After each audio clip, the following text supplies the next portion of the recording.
బిస్మిల్లాహిర్రహమానిర్రహీం. మిత్రులారా అస్సలాము అలైకుం.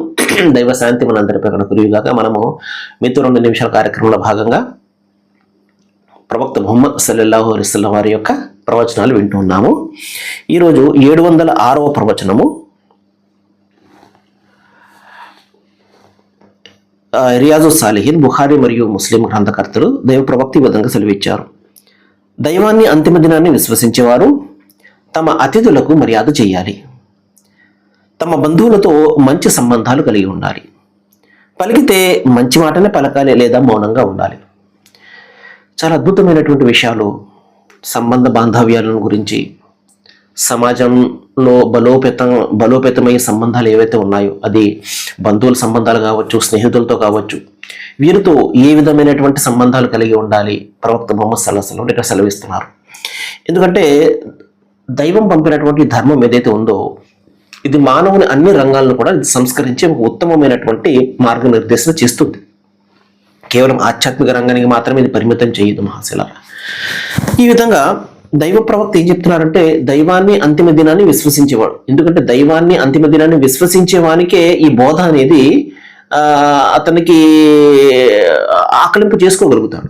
ఎందుకంటే దైవం పట్ల భయం ఉంది అతనికి. నేను ఈ విధంగా సరైన హక్కు నిర్వర్తించకపోతే దైవం వద్ద పట్టుబడిపోతానేమో అన్న భయం అతనికి ఉంటుంది. కాబట్టే వింటాడు. అదే పరలోక భయము, అంతిమ దినం భయము, తీర్పు దిన భయము ఉన్నప్పుడు మాత్రమే మనం ఈ విషయాలు ఏవైతే మనం చెప్తున్నామో దాన్ని పాటించే అవకాశం ఉంది. ఆ భయం లేనప్పుడు అతను ఎంత మాత్రం కూడా దాన్ని పాటించలేడు. ప్రవక్త కూడా అదే, దైవాన్ని అంతిమ దినాన్ని విశ్వసించేవాడు ఏం చేయాలి అంటే తమ అతిథులను గౌరవించాలి, మర్యాద చేయాలి. ఎందుకంటే ఇప్పుడు అంతా కూడా చాలా షార్ట్ అయిపోయినటువంటి సమయం ఈ రోజుల్లో అతిథులు రావడం, 2-3 రోజులు ఉండడము, వెళ్ళడం అనేది చాలా గగనం అయిపోతున్నటువంటి కాలం అయితే తద్వారా ఏమవుతుందంటే బంధాలు బలహీనం అయిపోతూ ఉంటాయి. ప్రవక్త చెప్పినటువంటి విషయం ఏమిటంటే అతిథులను గౌరవించండి, వారిని ఆహ్వానించండి, మీరు వారి ఇంటికి వెళ్ళండి.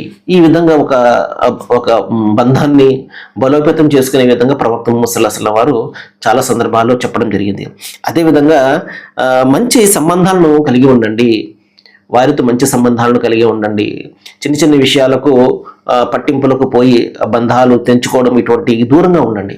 ఎందుకంటే బంధుత్వం అనేది చాలా ముఖ్యమైనటువంటి విషయం. కాబట్టి మనిషి జీవితంలో అతనికి ఏదైనా కష్టకాలం వచ్చినప్పుడు, ఏదైనా ఆపదలు వచ్చినప్పుడు ఆదుకునేది, లేకపోతే అండగా నిలబడేది బంధువర్గమే. కాబట్టి బంధువుల పట్ల మీరు మంచిగా ప్రవర్తించడం చెప్తూ, పలికితే మంచి మాట పలకండి, లేకపోతే నిశ్శబ్దంగా ఉండండి, అనవసరమైనటువంటి మాటలు పలకకండి అని చెప్పి ప్రవక్త చెప్పడం జరిగింది. సర్వేజన సుఖినో భవంతు. Thank you.